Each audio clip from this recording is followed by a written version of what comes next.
Hello students, मैं दीपक नैन मां शारदे पावटा के ऑनलाइन प्लेटफॉर्म पर आपका हार्दिक स्वागत करता हूं। और जैसा कि आप जानते हैं, हम आपके लिए जो twelfth class NCERT biology based MCQ series लेके आए हुए हैं।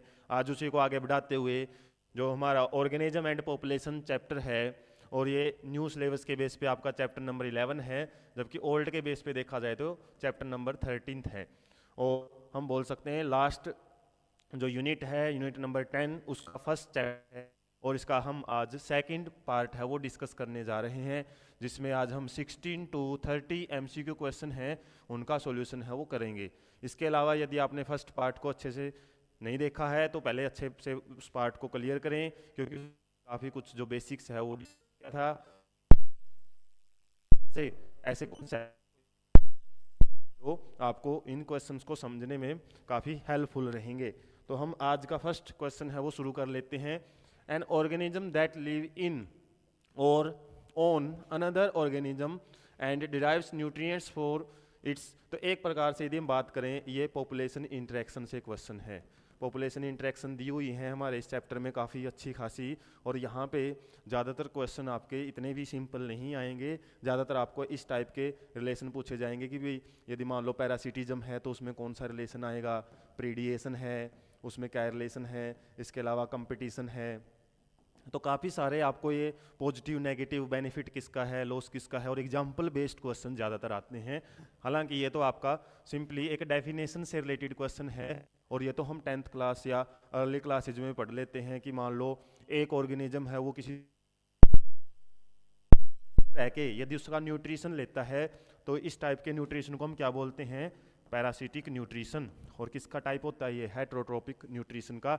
और एक हिसाब से यहाँ पे दो पॉपुलेशन होती है। जो ऑर्गेनिज्म किसी दूसरे पे डिपेंडेंट है उसको तो हम पैरासाइट बोलते हैं, और जिस पे डिपेंडेंट है उसको हम होस्ट ऑर्गेनिज्म है वो बोलते हैं। तो यहाँ पे आपसे सिंपली क्या पूछा हुआ है कि ऑर्गेनिज्म उसको किल नहीं करता है, होस्ट, हालांकि किसी ने बोल दिया होस्ट ऑर्गेनिज्म है, उसके खर्चे पे या उसके नुकसान पे जब दूसरा ऑर्गेनिज्म उसके ऊपर या उसके अंदर रह रहा है, ऊपर रह रहा है तो उसको हम एक्टो पैरासाइट बोलते हैं, एक्टो पैरासाइट। और जबकि अंदर है तो उसको एंडो पैरासाइट का नाम दिया जाता है। तो दो टाइप के पैरासिटिज्म है वो देखने को मिलती है। यहाँ पे पैरासाइट टाइप की इंटरेक्शन के बारे में आपको बताया हुआ है। और पैरासाइट में क्या होता है, एक स्पीसीज का बेनिफिट और एक का लॉस, पॉजिटिव नेगेटिव टाइप का रिलेशन है वो मिलता है। ऐसा ही रिलेशन प्रीडिएशन में भी मिलता है। प्रीडिएटर क्या होता है, जो दूसरे ऑर्गेनिज्म को मार के खाता है। तो यहाँ पे किल करके वहाँ पे ऑर्गेनिज्म को खाया जाता है। हम बोल सकते हैं ये भी पॉजिटिव नेगेटिव टाइप का ही है। जो प्रीडिएटर है वो ऑर्गेनिज्म क्या करता है, किसी दूसरे ऑर्गेनिज्म जिसको हम प्रे बोलते हैं, एक है जिसका शिकार किया जाता है, प्रीडिएटर है वो जो शिकार करता है। जो शिकार करता है उसका तो पॉजिटिव बेनिफिट होता है, जबकि यहाँ पे नुकसान होता है। इसमें हमारा जो आंसर है वो ए ही आएगा। पॉपुलेशन इंटरेक्शन है वो किस किस में मिल सकता है, दोनों में ही मिलता है। कंपटीशन में नेगेटिव नेगेटिव टाइप का रिलेशन मिलता है, दोनों का ही नुकसान होता है। तो नेक्स्ट क्वेश्चन देख लेते हैं। Which of the following forest plant controls the light conditions at the ground. तो इसमें ये बोला हुआ आपसे, मान लो जब हम फॉरेस्ट इकोसिस्टम को पढ़ते हैं तो फॉरेस्ट में क्या है, टाल ट्री होते हैं, बड़े बड़े पेड़ होते हैं।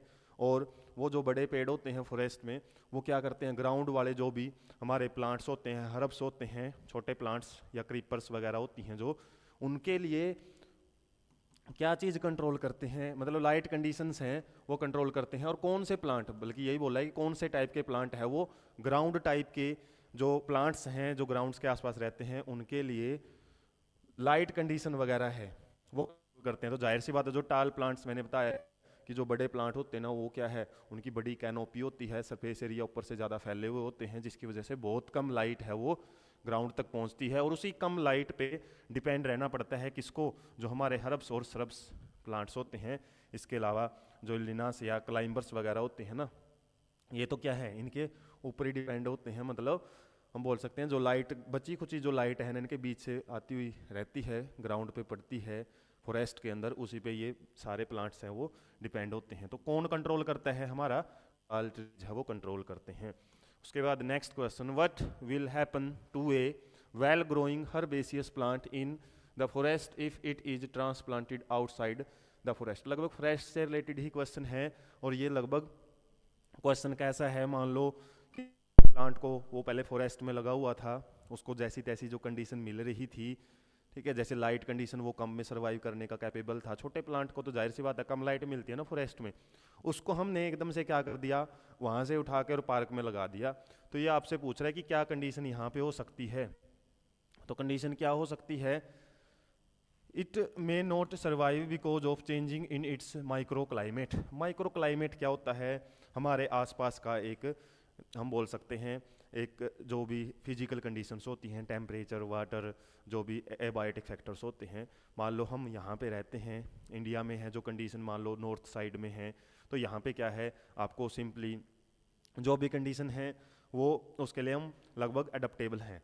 अब एकदम से यदि हम को इंडिया के किसी पर्सन को अंटार्कटिका पे छोड़ दें या फिर एकदम से, तो शुरुआत में उसको प्रॉब्लम आएगी और कई बार तो यदि वो अपने आप को वहाँ पे अडेप्ट नहीं कर पाया तो हो सकता है सर्वाइव ना भी करे। तो यहाँ पे भी ऐसी कंडीशन है, हर एक ऑर्गेनिज्म है ना अपने माइक्रो क्लाइमेट के प्रति ही अडेप्टेड होता है। और यदि हम एक दम से उसको बदलते हैं, किसी भी ऐसी कंडीशंस पे रख देते हैं जहाँ पे हमारे हिसाब से तो लगता है ये ठीक है, लेकिन उसके लिए वो प्रॉब्लमेटिक हो सकता है। यदि वो अडेप्टेशन से रिलेटेड जल्दी जल्दी उसने जो भी स्ट्रेस वगैरह है, आसपास का जो क्लाइमेट चेंज हुआ है उसके प्रति, उसके अंदर जो भी चेंजेज है उसको जल्दी जल्दी उसने कंट्रोल नहीं किया, तो वो डेथ भी उसकी हो सकती है। हालांकि फर्स्ट ऑप्शन ही है, फिर भी हम देख लेते हैं। It grow very well because the plants gets more sunlight. ये जरूरी नहीं है कि एकदम से उसको सनलाइट ज़्यादा मिले, क्योंकि पहले वो हैबिचुअल है कम सनलाइट के। जैसे बहुत सारे ऐसे लोग होते हैं या वर्कर्स होते हैं जो बिल्कुल जो खनन वगैरह करते हैं, गहराई में जो जो कोयला खाने हैं उनमें काम करते हैं, तो वो कम लाइट में ही काम करने के हैबिचुअल हो जाते हैं। यदि उनको एकदम से हम क्या करें, उठा कर यहाँ पे सनलाइट वगैरह रखें तो क्या है, आइज़ वगैरह में प्रॉब्लम हो सकती है। तो ऐसे हैबिचुअल हो जाते हैं, तो उससे क्या हो सकता है, एकदम से तो ग्रो नहीं करेगा वो, उसको टाइम जरूर लग सकता है यदि वो बचा रहा तो, लेकिन ऐसी कंडीशन तो नहीं होगी। It will grow well because it's planted in the same locality.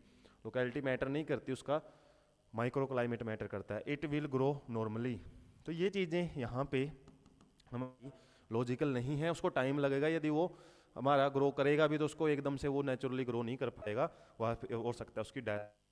तो यहाँ पे हमारा जो भी ऑप्शन लग रहा है लॉजिकल वो फर्स्ट ही रहेगा। तो जरूरी नहीं डेथ हो जाए उसकी, ये भी नहीं कह सकते, लेकिन ये डेथ वाला ही कॉन्सेप्ट यहाँ पे लॉजिक है। हो सकता है उसको कुछ टाइम तक उसकी जो ग्रोथ है वो ना हो पाए ढंग से, उसके बाद वो आगे बढ़े।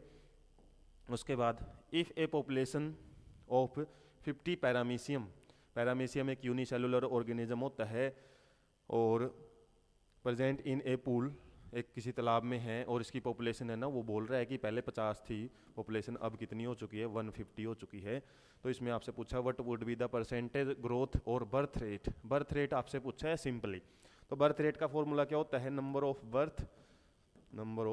बर्थ अपॉन में जो इनिशियल, या फिर जो हम बोल सकते हैं पहले जो भी पॉपुलेशन थी, इनिशियल पॉपुलेशन, और परसेंटेज पूछा है तो परसेंटेज के लिए हम 100 कर देते हैं। तो ये सिंपल सा फॉर्मूला लगेगा, इसमें कोई ज़्यादा दिमाग आपको लगाने की ज़रूरत नहीं है। तो नंबर ऑफ बर्थ कितने हुए हैं, पहले 50 थे और अभी कितने हो चुके हैं इंडिविजुअल, ये तो टोटल नंबर ऑफ इंडिविजुअल हैं कितने, 150। तो बर्थ कितने हुए हैं, 150 में से हम 50 घटा देंगे, मतलब चेंज इन पॉपुलेशन कितना है यहाँ पे, 100 है। तो सिंपली 100 अपॉन, और पहले कितने थे, 50 थे, इंटू में 100। तो यहाँ पे हम क्या करेंगे, सिंपली कैलकुलेट करेंगे तो कितना आएगा, 200% है, वो हमारा ऑप्शन आ जाता है। ऐसे छोटे मोटे न्यूमेरिकल आ सकते हैं। इसके अलावा जो इक्वेशन भी आती हैं इसमें ग्रोथ मॉडल्स की, वो भी आपको याद रखनी है। तो कुछ न्यूमेरिकल पोर्शन हो सकता है आपको कंफ्यूज कर सके। A population has more young individual compared to the older individual. जैसे हम पॉपुलेशन ग्रोथ पढ़ते हैं ना, पॉपुलेशन ग्रोथ ह्यूमन के अंदर जो अलग अलग ग्रोथ कर पिरामिड बोलते हैं, बल्कि पॉपुलेशन ग्रोथ पिरामिड्स, उसमें कंडीशन पढ़ते हैं। एक तो बिल्कुल स्ट्रेट होता है, इसमें तो इंक्रीजिंग पॉपुलेशन का रहता है ये। इसके अलावा एक बेल टाइप भी होता है, इसके अलावा एक क्राउन टाइप भी होता है। क्राउन टाइप में तो हम बोल सकते हैं यंगर इंडिविजुअल कम होते हैं। इसके अलावा यहाँ पे क्या होते हैं, बेल टाइप में जो यंगर इंडिविजुअल जितने हैं उतने ही रिप्रोडक्टिव इंडिविजुअल हैं और ओल्ड एज वाले कम हैं। यहाँ पे हम देख सकते हैं यंगर इंडिविजुअल सबसे ज़्यादा हैं, फिर रिप्रोडक्टिव इंडिविजुअल्स हैं, और फिर क्या हैं, जो ओल्ड इंडिविजुअल्स हैं। इस केस में तो पॉपुलेशन बढ़ती ही है, क्योंकि यंगर इंडिविजुअल जितने ज़्यादा होंगे वही रिप्रोडक्टिव फेज में एंट्री होगी और उसी की वजह से पॉपुलेशन ज़्यादा बढ़ेगी। मतलब ये जितने ज़्यादा हैं उतने रिप्रोडक्टिव इंडिविजुअल, फिर उनकी वजह से जो नए इंडिविजुअल आएंगे वो ज़्यादा आएंगे। तो ये हमारा ग्रोइंग पॉपुलेशन का सिंबल होता है। ये स्टेबल का होता है, क्योंकि जितने यंगर इंडिविजुअल हैं उतने ही हमारे क्या हैं, रिप्रोडक्टिव इंडिविजुअल्स हैं। और इस केस में जब यंगर इंडिविजुअल कम हैं तो जाहिर सी बात है आगे क्या हैं, रिप्रोडक्टिव इंडिविजुअल्स हैं वो भी क्या होंगे, हो सकता है उनका नंबर पहले से ज़्यादा हो, लेकिन यंगर इंडिविजुअल कम आ रहे हैं ना, तो जाहिर सी बात है ये यहाँ पे एंट्री करेंगे, जिसकी वजह से हो सकता है आपको इस केस में क्राउन टाइप में तो आपको मिले क्या, पॉपुलेशन डिक्रीजिंग मोड में मिलेगी।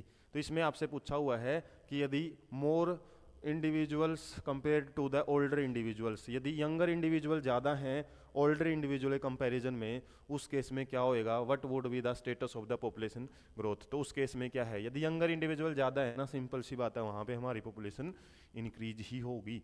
इट विल फर्स्ट डिक्लाइन ऐसा कुछ है नहीं है। स्टेबलाइज आपको पता ही है क्या होता है, स्टेबलाइजिंग में तो हमारा बेल शेप्ड है वो ग्राफ रहता है, जिसमें दोनों का नंबर सेम रहना चाहिए। इसके अलावा डिक्लाइन कब होएगी, जब यंगर इंडिविजुअल कम होंगे।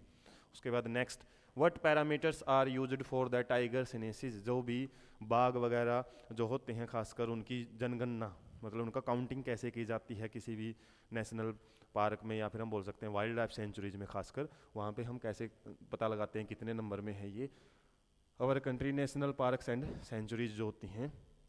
तो क्या तरीका यूज किया जाता है, हालांकि ये क्वेश्चन बुक से ही है। पग मार्क्स जो पाँव के निशान है, और फीकल मैटर जो भी उनका एक्सक्रीटा वगैरह है, उनसे हम काउंट करते हैं। एक्चुअल हेड काउंट्स, मतलब उनको गिनते हैं, गिन तो नहीं सकते ना वो एक्चुअली में, यदि हमारे फेस टू फेस आ जाएं तो प्रॉब्लमेटिक हो सकता है। केवल जहाँ पे वर्ड आ जाते हैं इनके साथ हम नहीं जा सकते। ओनली वाले जो आपको पता है कई बार मैक्सिमम कंडीशंस में ही हम बात करें तो वो आंसर आपके इनकरेक्ट ही होते हैं। दोनों ही चीज़ें यूज करते हैं, तो ए ऑप्शन यहाँ पे करेक्ट रहेगा। नेक्स्ट, एसिम्टोप इन लॉजिस्टिक ग्रोथ। लॉजिस्टिक दो टाइप के ग्रोथ होते हैं, इसके तो हमारी बुक में एग्जाम्पल भी हैं, इसके अलावा इनको थोड़ा समझ भी लेते हैं। एक तो होता है हमारा जे शेप्ड ग्रोथ कर्व या मॉडल, एक होता है सिग्मोइड ग्रोथ मॉडल। इसको हम क्या बोलते हैं, एक्सपोनेंशियल बोलते हैं। एक्सपोनेंशियल मतलब बहुत ज़्यादा इसमें जो इंडिविजुअल है ग्रोथ करेगा, और ये नॉन प्रैक्टिकल होता है एक प्रकार से। नॉन प्रैक्टिकल मतलब ये किसी जगह पाया जाता, वैसे मानते हैं कि ये ग्रोथ कर्व होता है इस तरीके से, लेकिन ज़्यादातर लॉजिस्टिक मतलब लॉजिक ज़्यादातर किस में मिलता है, इस टाइप के ग्रोथ कर्व में मिलता है, सिग्मोइड टाइप में। और सिग्मोइड में क्या होता है, शुरुआत में जो इंडिविजुअल है उसका नंबर कम होता है, राम राम से बढ़ता है, और वो एक टाइम बढ़ना मैक्सिमम लिमिट तक बढ़ता है। लेकिन ये नहीं कि वो बढ़ता ही रहेगा, क्योंकि नंबर बढ़ेगा तो जाहिर सी बात है जो रिसोर्सेज हैं वो तो नहीं बढ़ेंगे ना। रिसोर्सेज क्या हैं, वो एक प्रकार से लिमिट लगा देंगे ग्रोथ के ऊपर। तो ये ग्रोथ है ना यहाँ पे आके लिमिट हो जाती है। लिमिट क्यों, क्योंकि जो एनवायरनमेंट की कैरिंग कैपेसिटी है, जैसे हमारी अपनी अपनी एक अलग कैपेसिटी होती है, वे कौन कितना जैसे वजन या फिर पोटेंशियल, सबका एनवायरनमेंट का भी ऐसे ही पोटेंशियल है। यदि एनवायरनमेंट के पास पोटेंशियल 100 इंडिविजुअल को सर्वाइव करने का है तो 100 इंडिविजुअल ही सर्वाइव करेंगे। 101 102 इंडिविजुअल जैसे ही होएगा नंबर, तो नंबर है वो कम होना भी शुरू हो जाएगा उनका, मतलब नए 2 ऐड होंगे तो पुराने 2 हैं वहाँ से निकलते रहेंगे आराम आराम से। तो हमारा जो ग्रोथ कर्व है ना वो क्या हो जाता है, स्टेबल हो जाता है इस केस में। तो इस केस में ग्रोथ मतलब जो नंबर ऑफ इंडिविजुअल नए आ रहे हैं ना वो हमारे यहाँ पे कांस्टेंट हो जाते हैं, मतलब बोल सकते हैं ओवरऑल पॉपुलेशन नहीं बढ़ेगी। और इसी को हम सिमटॉप बोलते हैं, जो कांस्टेंट लेवल जब हो जाता है ना, उसी कंडीशन का आपसे पूछा हुआ है कि asymptote in a logistic growth curve is obtained when, कब होगा ये, जब आपका के का मतलब होता है कैरिंग कैपेसिटी और एन का मतलब होता है इंडिविजुअल। जैसे बताया ना, जब 100 इंडिविजुअल मान लो एक एनवायरनमेंट की कैरिंग कैपेसिटी है और 100 ही इंडिविजुअल एनवायरनमेंट में, तो हमारा जो ग्रोथ कर्व है वो आगे बढ़ेगा नहीं, वो उस लिमिट तक ही बढ़ पाएगा। तो ये बात आपकी यहाँ पे ठीक रहेगी कि के इक्वल टू मतलब कैरिंग कैपेसिटी बताया ना, कैरिंग कैपेसिटी क्या होती है, ये हमारे एनवायरनमेंट की वो एक टेंडेंसी, वो एक हम बोल सकते हैं कि लिमिट होती है एनवायरनमेंट के फैक्टर्स के ऊपर जो काम करती है, फिजिकल जो भी फैक्टर्स हैं जो इंडिविजुअल्स को सर्वाइव करने के लिए अपनी जो नेसेसिटीज़ हैं वो दे सकते हैं। तो जितनी ज़्यादा मतलब फैक्टर्स हैं या फिर सोर्सेज हैं उतने ही इंडिविजुअल वगैरह वो सर्वाइव हो सकते हैं। उसके बाद नेक्स्ट क्वेश्चन देख लेते हैं, competition is most first, first का मतलब है डेंजरस या फिर भयंकर भी बोल सकते हैं, या फिर बहुत ज़्यादा हार्मफुल भी बोला जा सकता है। तो कंपटीशन वैसे तो उतना नुकसानदायक ही है। कंपटीशन तो जैसे हम देखते हैं, कंपटीशन वैसे नॉर्मल सा वर्ड हो चुका है कि जॉब कम है, नंबर इंडिविजुअल्स या फिर जो कैंडिडेट्स हैं उनका बहुत ज़्यादा होता है, तो वो एक प्रकार का लगते कुछ ही हैं लेकिन दौड़ धूप सबकी होती है। तो कंपटीशन का यदि हम देखें तो रिसोर्सेज क्या हैं, लिमिटेड हैं, रिसोर्सेज लिमिटेड हैं, लेकिन उसको लेने वाले क्या हैं, कई हैं। इसकी वजह से वो एक दूसरे को क्या करेंगे, उनके बीच में कॉन्फ्लिक्ट होएगा, एक दूसरे को वो क्या करेंगे, मारना दारना शुरू कर सकते हैं। तो सबसे ज़्यादा मुश्किल कब होएगा कंपनी बीच का कंपटीशन। जैसे मान लो गोट है और टोरटोइजीज हैं, दोनों हर्बेसियस एनिमल हैं, दोनों को घास चाहिए खाने के लिए, लेकिन दोनों को एक ही जगह छोड़ दिया जाए ना तो बकरियां क्या हैं, जल्दी जल्दी घास खा जाएंगी, और जो टोरटोइजीज हैं वो सकता है फिर इतना जल्दी, क्योंकि उनकी तो स्पीड कम होती है, तो हो सकता है वो उनकी डेथ हो जाए। तो कंपटीशन में हो सकता है एक बचा रहे, दूसरों को तो फिर क्या है, वो उनकी डेथ होती ही है, मतलब हम बोल सकते हैं कि उनको निकाला ही जाता है वहाँ से। कई बार जैसे पॉपुलेशन एक्सक्लूजन टाइप के जो प्रिंसिपल हैं हमारी बुक में, पैरासिटिज्म, खासकर जब हम क्या पढ़ते हैं, रिलीज नाम का भी कॉन्सेप्ट रहता है, तो ये बड़ा इंपॉर्टेंट है। तो सिंपली आपने समझना है, दो टाइप के कंपटीशन होते हैं, इंटर स्पेसिफिक और इंट्रा स्पेसिफिक। इंट्रा का मतलब एक ही स्पीसीज के मेंबर के बीच में जब जंग छिड़ जाती है ना, तो क्या है, पूरी की पूरी स्पीसीज है वो ख़त्म हो सकती है, तो ये ज़्यादा डेंजरस होता है इंट्रा स्पेसिफिक।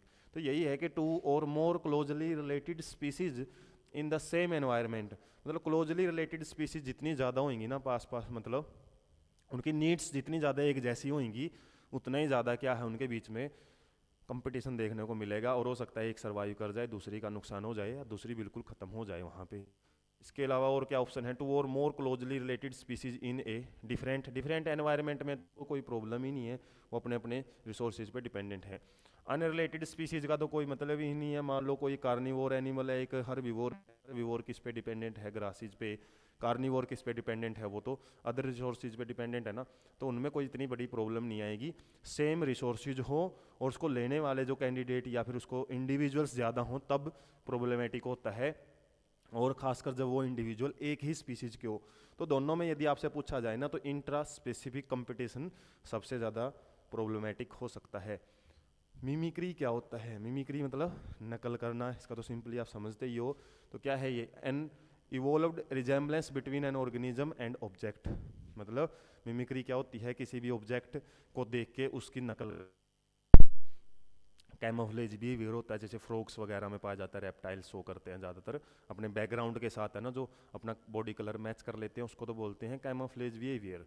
और मिमिक्री क्या होता है, किसी भी ऑर्गेनिजम्स, जैसे काफ़ी सारे इंसेक्ट ऐसे होते हैं किसी की मिमिक्री, जैसे कुछ लीफ इंसेक्ट होते हैं, पत्ते जैसे दिखाई देंगे, वो ऑब्जेक्ट जैसा बिहेव करते हैं, होते हैं लकड़ी जैसे दिखाई देंगे। तो काफ़ी सारे ऐसे इंसेक्ट होते हैं जो बिल्कुल मिमिक्री करते हैं नॉन लिविंग ऑब्जेक्ट, वो क्या है एक प्रकार से प्रीडिएटर से बच जाते हैं, अपना शिकारों को बचाते हैं। तो नॉन लिविंग ऑब्जेक्ट की ऑर्गेनिज्म जब नकल करता है, रिजेम्बलेंस शो करता है, उसको मिमिक्री बोलते हैं। और क्या है, an adaptation made for finding mates, mates के लिए कोई ऐसा कोई अडेप्टेशन नहीं होता है मिमिक्री की, मेटिंग खासकर मैंने बताया प्रीडिएशन से बचने के लिए, प्रीडिएटर से बचने के लिए ही मिमिक्री की जाती है। Adaptation for surviving temperature fluctuation, temperature कम ज़्यादा हो रहा है तो उसके लिए मिमिक्री नहीं की जाती, सिंपली मिमिक्री में होता क्या है, ऑर्गेनिज्म कॉपी करता है नॉन लिविंग ऑब्जेक्ट की। Which of the following is a stage of suspended development, suspended का मतलब होता है रुकना, ग्रोथ जब रुक जाती है। अब इस केस में देखो यहाँ पे डोरमेंसी, एस्टिवेशन, हिबरनेशन, हालांकि ये काफ़ी सारे जो सारी की सारी क्या कंडीशन है, सस्पेंडेड ग्रोथ की ही हैं, सस्पेंडेड ग्रोथ की ही कंडीशंस हैं सारी। लेकिन याद रखना हिबरनेशन किसके लिए होता है, ये आपका विंटर टाइम के लिए होता है, जबकि एस्टिवेशन है ये समर टाइम में जो इंसेक्ट वगैरह कुछ ऑर्गेनिजम्स हैं ना वो शो करते हैं। डायपर्स और डोरमेंसी, डायप प्रोग्राम्ड डोरमेंसी होती है, काफ़ी सारे जो प्लांट्स एंड एनिमल्स है इस स्टेज को यूज करते हैं, डायपोज स्टेज को। डोरमेंसी क्या है, डोरमेंसी केवल प्लांट्स यूज करते हैं, अब इसमें बोला है कि स्टेज ऑफ सस्पेंडेड डेवलपमेंट, दोनों चीजें हालांकि जुलती है, लेकिन हम बोल सकते हैं डायपोज, ये ज्यादातर यूज किया जाता है एनिमल्स की। ये जो स्टेज है ये सस्पेंडेड ग्रोथ की जो स्टेज है ये भी सस्पेंडेड की, इसमें भी मेटाबॉलिज्म कम हो जाता है, इसमें भी सेम, दोनों में ही एक जैसी चीजें हैं। लेकिन डोरमेंसी हम ज़्यादातर देखते हैं, जैसे सीड में डोरमेंसी होती है, जब तक उसको अनफेवरेबल कंडीशन नहीं मिलती डोरमेंट स्टेज में रहता है, जैसे ही फेवरेबल कंडीशन मिलेगी वो वापस अपनी ग्रोथ को कंटिन्यू कर लेता है। लेकिन डायपोज स्टेज में जरूरी नहीं कि अनफेवरेबल कंडीशन के टाइम ही डायपोज स्टेज होएगा, इंडिविजुअल अपनी मर्जी से भी डायपोज स्टेज में जा सकता है। कहने का मतलब ये प्रोग्राम्ड है और ये एक इंस्टेंट मैकेनिज्म होता है। तो इस तरीके से थोड़ा सा यहाँ पे अपनी बुक में भी जब हम पढ़ते हैं ना, ज़्यादातर अडप्टेशन या फिर कुछ ऐसे फैक्टर्स आते हैं रेगुलेटर कन्फर्मर में, माइग्रेशन टाइप का कुछ कॉन्सेप्ट है ना, वहाँ पे डायपोज से रिलेटेड और हिबरनेशन और एस्टिवेशन से रिलेटेड कॉन्सेप्ट ज़्यादा है, क्योंकि डोरमेंसी ज़्यादातर प्लांट्स के केस में ही पढ़ा जाता है।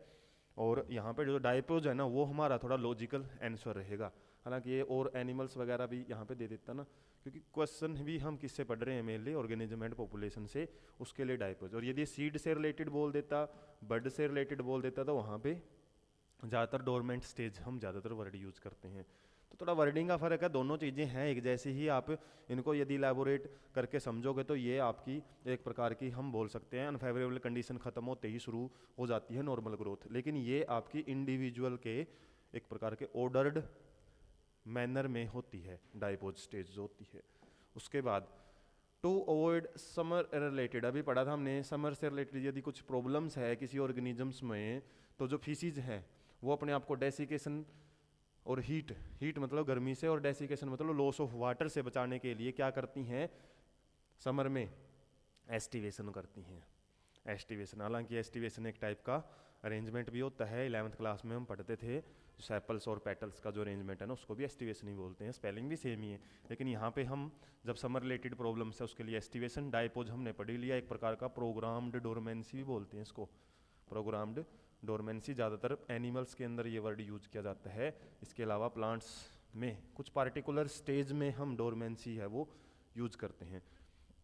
हिबरनेशन क्या होता है, विंटर कंडीशन में जब ऑर्गेनिज्म अपने आप को बचाता है विंटर से, उसको जो भी मैकेनिज्म वो यूज करता है उसको हिबरनेशन बोलते हैं। Next is an attribute of the organism, morphological physiological behaviour that enables the organism to survive and reproduce in its habitat.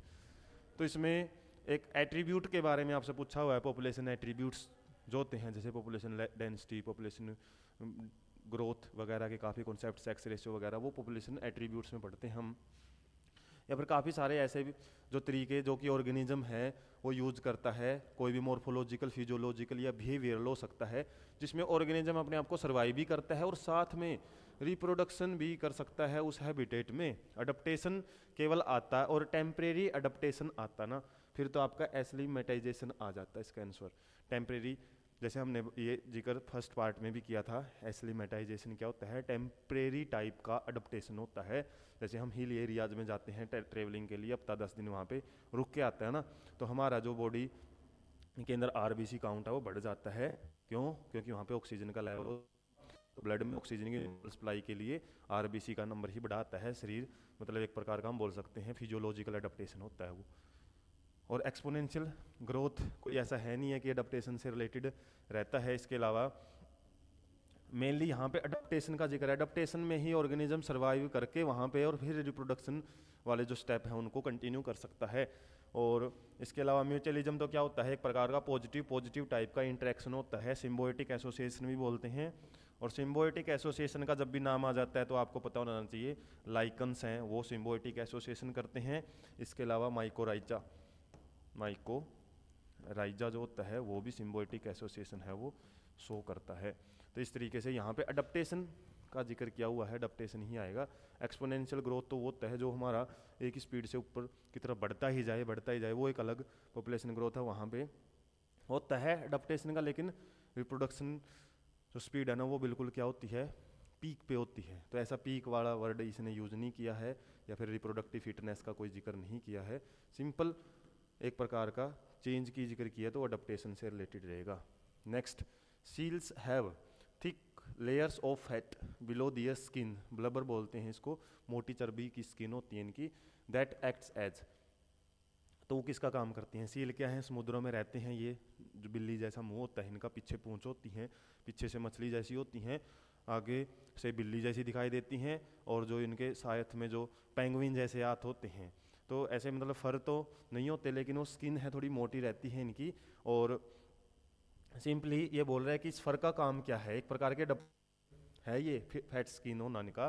तो क्या करता है एक प्रकार का, हम देख सकते हैं थर्मोस्टेट, थर्मोस्टेट मीन्स को कांस्टेंट रखना। इसके अलावा कैपिस्टर, रजिस्टर, ये फिजिक्स के वर्ड हैं, फिजिक्स में पढ़ते हैं ना कैपिस्टर। कैपिस्टर क्या है, जो सेल लगता है पंखे के साथ वाला जो कैपिस्टर, कैपिस्टेंस जो कॉन्सेप्ट आते हैं। इसके अलावा रजिस्टर क्या है, रेजिस्टेंस के लिए यूज किया जाता है, अलग अलग टाइप की जो डिवाइसेज हैं। इंसुलेटर, इंसुलेटर क्या करता है, एक प्रकार का जो हम बोल सकते हैं हीट का बैड कंडक्टर भी बोल सकते हैं, हीट लॉस को रोकता है। जो ये स्किन है ना इनकी, तो वो किसका काम करता है, सिंपली इंसुलेटर का काम करता है। जैसे कंबल है एक प्रकार से, हीट जो बॉडी हीट है ना उसको बाहर नहीं जाने देता। तो थर्मोस्टेट मतलब इसकी वजह से नहीं बोल सकते कि जो हीट है वो फिक्स ही रहेगी, लेकिन इंसुलेटर का काम इसलिए करता है क्योंकि हीट लॉस को बचाता है। तो यहाँ पे हमारा जो रियल लॉजिकल आंसर इंसुलेटर का ही काम करता है। Next, microbes present in hydrothermal vents. Hydrothermal vents क्या होते हैं, पानी के नीचे जो भी वेंट्स, वेंट्स का मतलब होता है वैसे तो विंडो, मतलब एक वेंटिलेशन के लिए रखी हुई, वेंटिलेशन वर्ड पढ़ते हैं ना हम, तो वो जैसे एग्जॉस्ट फैन लगते हैं जिसमें, तो वेंटिलेशन एक प्रकार का क्या होता है, सिंपली एक्सचेंज के लिए रखी जाती है, सफोकेशन से बचाने के लिए। तो अर्थ से कई बारी जो गैसेज वगैरह है वो निकलती हैं, और जैसे हम सिंपली समझे ज्वालामुखी जब फटते हैं तो एक प्रकार का वो भी वेंटिलेशन ही होता है अर्थ के लिए। अब यदि यही वेंटिलेशन या फिर वेंट्स हैं जो वो समुद्रों में निकले, गहराई में निकले, तो वहाँ पे उसको हाइड्रोथर्मल वेंट्स बोला जाता है, और वहाँ का टेम्परेचर बहुत ज़्यादा हाई होता है, और उस टेम्परेचर पे कौन सर्वाइव कर सकते हैं? तो ये तो हम 11th क्लास में पढ़ते हैं, जो किंगडम मोनेरा में कुछ स्पेशल टाइप के बैक्टीरिया होते हैं जो आर्कियो बैक्टीरिया बोला जाता है, एक होते हैं यू बैक्टीरिया, यू में आपके साइनो बैक्टीरिया वगैरह आ जाते हैं, हेटेरोट्रोपिक बैक्टीरिया वो आ जाते हैं। तो आर्कियो बैक्टीरिया हैं वो क्या है, बहुत ज़्यादा हार्श कंडीशन में रह सकते हैं, इनको मिथेनोजेंस भी बोल सकते हैं। कुछ ऐसे मिथेनोजेंस बैक्टीरिया भी आ जाते हैं जो हार्श कंडीशन में रह सकते हैं। इसके अलावा इनकी जो सेल वाल है ना बहुत ज़्यादा मजबूत होती है, जो कि ऐसी कंडीशन के प्रति इनके ऊपर कोई इफेक्ट नहीं होता। तो सेल वॉल की कंपोजिशन की वजह से ही आर्कियोबैक्टीरिया इतने ज़्यादा रेजिस्ट होते हैं। और साइनोबैक्टीरिया क्या है, ये ब्लू ग्रीन एल्गा बोला जाता है, नाइट्रोजन फिक्सेशन का काम भी करते हैं। यू बैक्टीरिया में साइनोबैक्टीरिया मतलब बोल सकते हैं फोटोट्रोपिक बैक्टीरिया या फिर कीमोसिंथेटिक बैक्टीरिया, दोनों आ जाते हैं। तो इनके पास तो इतनी ज़्यादा बढ़िया हम बोल सकते हैं सेल वॉल नहीं होती जो इनको हाइड्रोमेंट्स में बचा सके। नेक्स्ट क्वेश्चन देख लेते हैं, लास्ट क्वेश्चन रहेगा आज के सेशन का। The age of pyramid with narrow base indicates.